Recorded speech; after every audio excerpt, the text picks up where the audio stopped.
음양 오행과 주역 그리고 명당 제3회 중악인 화산 삼각산. 오악 중에 중악인 화산 삼각산. 오악인 5봉우리가 되어야 하는데 보이지 않던 한 봉우리의 정체를 먼저 밝혀드리겠습니다. 이 보이지 않던 한 봉우리가 아주 중요한 중심점이 되어 오악의 비밀들을 밝힌 열쇠가 되었습니다. 이 한 봉우리의 비밀을 밝혀드리면서 오악의 비밀들을 시작하겠습니다. 상기의 사진은 앞편의 1월 오악의 사진을 180도 뒤집은 것으로 맨 앞에 가운데 중악이 화산으로 인위적인 힘에 의해 산이 파괴되어 산의 중턱 이상이 없어진 것을 볼 수 있습니다. 경도의 단묘. 신증동국여지스남 경도의 단묘에 우리의 지리와 관련되어 아주 비밀스러운 내용들이 등장합니다. 이들의 진실 속으로 들어가 봅시다. 형세. 악은 남악은 지리산인데 남원에 있고, 중악은 삼각산이요, 소악은 송악인데 개성에 있고, 북악은 비백산인데 정평에 있다. 바다에는 동해는 양양에 있고, 남해는 나주에 있으며 서해는 풍천에 있다. 도읍은 남으로 옹주는 공주에 있고, 가야지는 양산에 있으며 중은 한강이요, 서쪽의 덕지는 장단에 있고, 평양강은 평양에 있으며 압록강은 의주에 있고, 북쪽의 도만강은 경원에 있다. 상기 신증동국여지스남 경도 단묘의 문구는 경도인 서울의 산허와 바다를 설명하는 것인데, 이들이 현재 팔도라는 지명 조작의 이입으로 현재의 한반도를 설명하는 산하로 이입되었던 것입니다. 이들이 있었던 지명이 모두 신시계천의 무대 경도인 서울이었다는 것을 밝혀드립니다. 상기의 내용이 중요한 것은 경도에 있었던 산과 지명의 실제 위치들을 추정할 수 있다는 사실입니다. 자, 이번 글의 주인공이 될 봉우리의 정체입니다. 중악은 삼각산이고, 경도인 서울의 가운데 지역에 화산인 삼각산이 있었습니다. 현재 인수봉 백운대 만경대의 세 봉우리를 삼각산이라고 하는데, 삼각산이란 삼각형 형태의 산 하나가 삼각산입니다. 봉우리가 3개면 삼봉이지 무슨 삼각산입니까? 중악인 화산. 서울의 화산인 삼각산을 중악이라고 합니다. 중악이란 가운데에 위치되어 있었기 때문에 중악이 됩니다. 자, 그러면 위치를 찾기 이전에 우리의 역사가 조작 이입된 현 차이나에서는 이 화산이 어떠한 산으로 이입되었는지 살펴봅시다. 현 차이나에서는 서악이라고 해서 삼시성에 화산으로 지명 이입되어 있습니다. 신증동국여지스남에서 화와 하는 동일한 지명으로 화산이 화산입니다.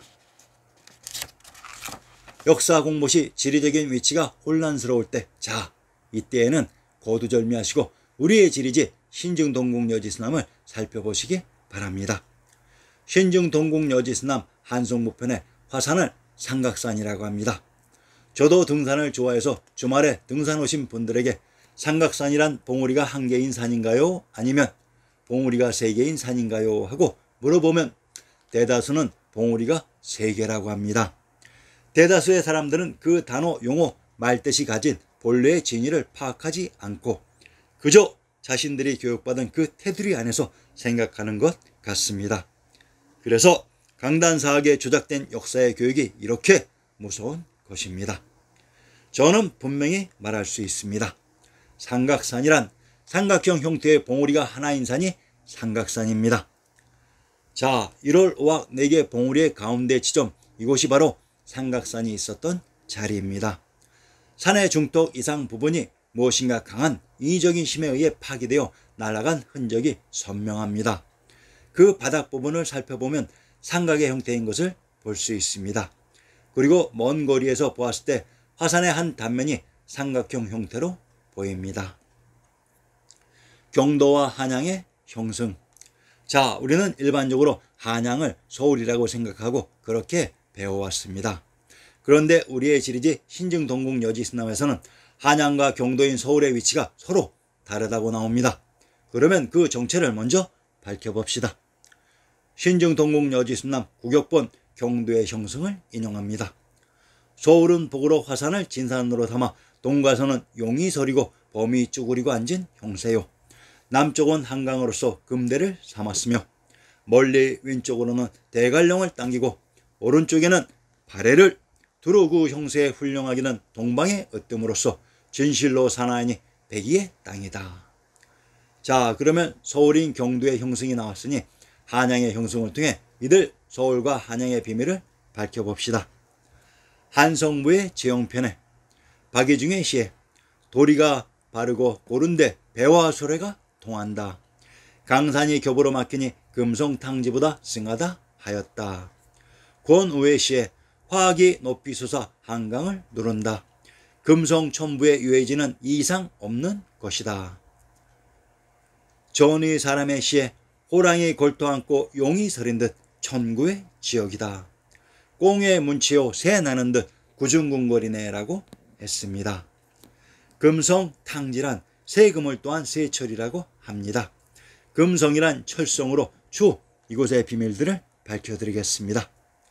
탕지란 상나라를 건국한 탕왕의 연못이라는 얘기입니다. 현 중국 역사에 나오는 상나라가 한양의 진산 화산에 있었다고 합니다. 그 모든 비밀들을 천천히 밝혀드리겠습니다. 화학이란 화산으로 금성천부란 철성에 있었던 성의 일반 관공서입니다. 이곳 한성부의 형성을 구중궁궐이라고 합니다. 구중이란 첩첩산중에 한양의 궁실들이 있었던 곳으로 그것도 또한 보여드리겠습니다. 경도인 서울과 한양의 형성을 살펴보면 북으로 화산, 남으로 한강을 끼고 있는 동일한 지역으로 착각할 수 있을 것입니다. 자, 그런데 자세히 내용을 살펴보면 이들의 위치적인 비밀들을 밝혀낼 수 있습니다. 경도인 서울과 한성부의 형성을 자세히 살펴봅시다. 경도인 서울의 동과서를 용이 서리고 범이 쭈그리고 앉은 형세라고 했습니다. 한성부는 범이 걸터 앉고 용이 서렸으니라고 했습니다. 신증 동국 여지스남을 제작한 사람들은 동일한 주체의 사람들로 형성을 표현할 때 동일한 방향으로 기록하는 것은 기본일 것입니다. 경도인 서울의 형성, 용이 서리고 범이 쭈그리고 앉은 형세. 한성부의 형성, 범이 걸터 앉고 용이 서렸으니. 경도인 서울과 한성부의 형성에 용과 범의 위치가 바뀌어 있습니다.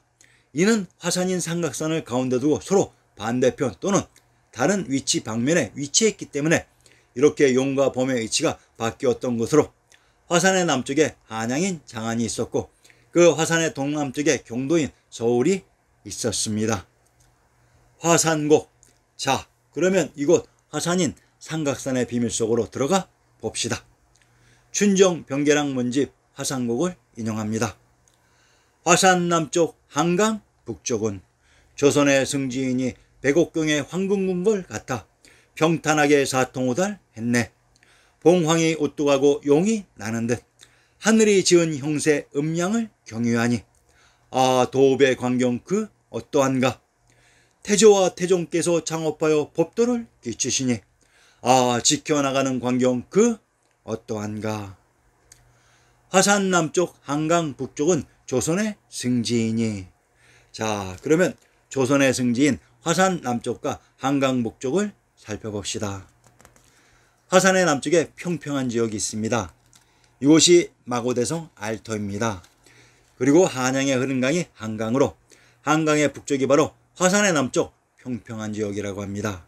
참으로 신기하죠. 그 산중에 평평한 지역이 있습니다. 그러면 이것이 과연 무엇인지 그 정체를 밝혀봅시다. 백옥경의 황궁궁궐 같아 평탄하게 사통오달 했네. 황금이란 세금자인 금성철성으로 이곳 평탄하고 사통오달된 곳에 궁궐이 있었다고 합니다. 참으로 이곳의 정체가 궁금해집니다. 화산곡에 등장하는 화산을 봉황이 우뚝하고 용이 나는 듯이라고 알려주고 있고 그 봉상이라는 말의 어원을 분명히 밝혀주고 있습니다. 화산을 봉상이라고 합니다. 이곳 봉상은 아방궁편에서 밝혀드린 진시황제 진한 수 당나라의 모든 궁궐들이 있었던 무대이기도 합니다. 그리고 이것을 정조대왕의 무대 화성의 아니라고 했습니다. 화산에 있었던 성이 화성인 것은 지리의 기본 상식입니다. 아 도읍의 광경 그 어떠한가. 태조와 태종께서 창업하여 법도를 끼치시니 조선 태조 이성계와 태종 이방원이 도읍한 곳의 공통점은 바로 한양으로 전도한 것입니다. 기가 막히지요. 조선의 황제들이 있었던 곳이 바로 화산의 아래 구중궁궐인 한양이었습니다. 그리고 한양은 장안이라고 했습니다. 이곳이 바로 역사 속의 관중입니다. 자, 드디어 베일 속에 꽁꽁 숨겨놓았던 한양과 장안을 찾은 것입니다. 역사 속 장안은 산중에 있었다고 했습니다. 경도인 서울과 한양의 형성에 등장하는 가운데의 기준점이 화산으로, 그러면 화산 아래의 한양을 근거로 그 가까운 곳에 경도인 서울이 위치되어 있었습니다. 경도인 서울은 금강산에서 밝혀드립니다. 너무나도 심한 충격이 기다릴 것입니다.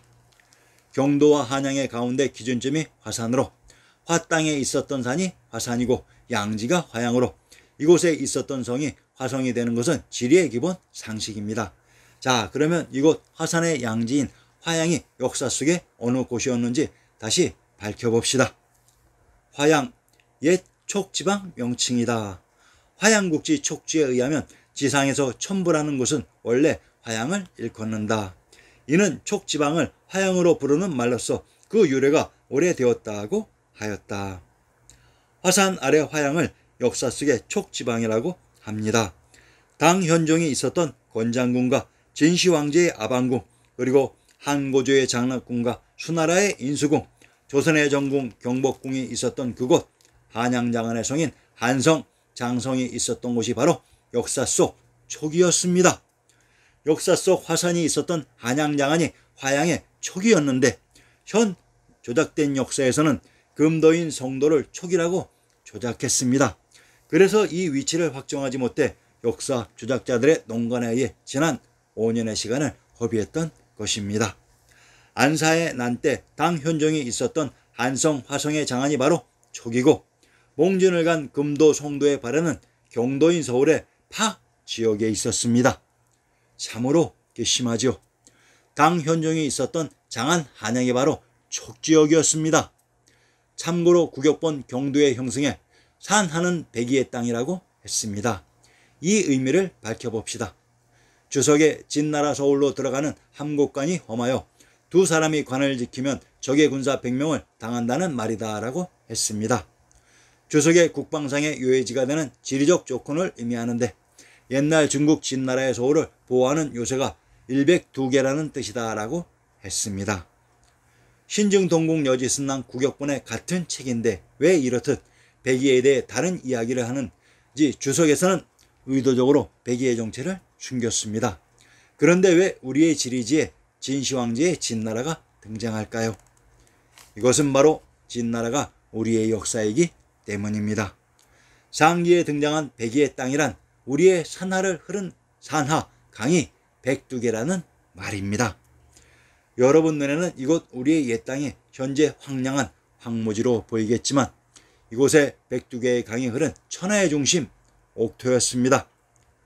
화산의 남쪽, 한강의 북쪽에 있었던 구중궁궐의 터를 다시 한번 천천히 살펴보시고, 이곳은 왕부의 세력들만 살았던 역사 속의 관중으로, 이곳이 봉황이 회를 치는 봉상이며 우리 역사 속 난생신화의 무대인 알토였습니다.